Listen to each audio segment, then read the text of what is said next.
It's a freezing cold night, and we've got a man named Neil Shadwick, 63 years old, Parkinson sufferer, and as vulnerable as they come. Neil's only mode of transport? A mobility scooter. His destination?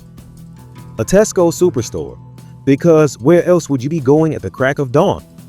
Now, here's where things get downright bizarre. Enter Kimberley Ann Hawkins, a 41-year-old homeless woman with a drug problem bigger than the list of things she shouldn't be doing. Kimberley spots Neil, and instead of just, I don't know, minding her own business, she decides to hop on the back of his scooter like it's an Uber ride. You know, just two pals heading to a cash point in the early hours, except one of them is probably wondering, why is this woman on my scooter? Neil, ever the gentleman, withdraws some cash while Kimberley waits nearby, probably thinking about the next questionable life choice she's about to make. They get back on the scooter, and you might think, hey, maybe she's just catching a lift home. But nope, Kimberley, in a move straight out of the How to Be a Terrible Human handbook, decides to steal the scooter and leave Neil behind in sub-zero temperatures. Because why not?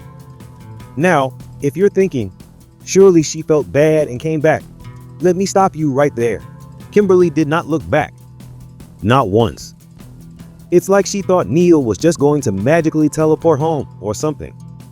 She rides off into the frosty night, leaving Neil stranded in a car park with no way to get help.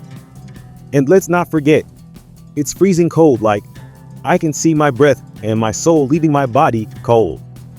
Fast forward a few hours, and poor Neil is found by supermarket staff, barely hanging on, mumbling Kim and robbery, which, by the way, are not the things you want to be talking about on what's about to be your last day on Earth.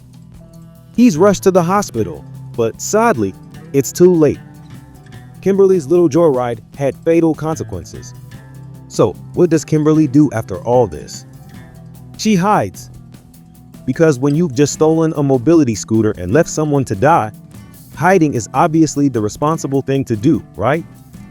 Eventually, she's caught, pleads guilty, and gets sentenced to 6.5 years in jail. But here's the kicker. Kimberley claims she did what she did out of frustration because Neil couldn't pay her. Apparently, providing services doesn't count as charity work. In the end, Neil's family is left devastated, and Kimberley's off to jail, probably thinking about how things went so wrong. Click subscribe and follow for more such stories.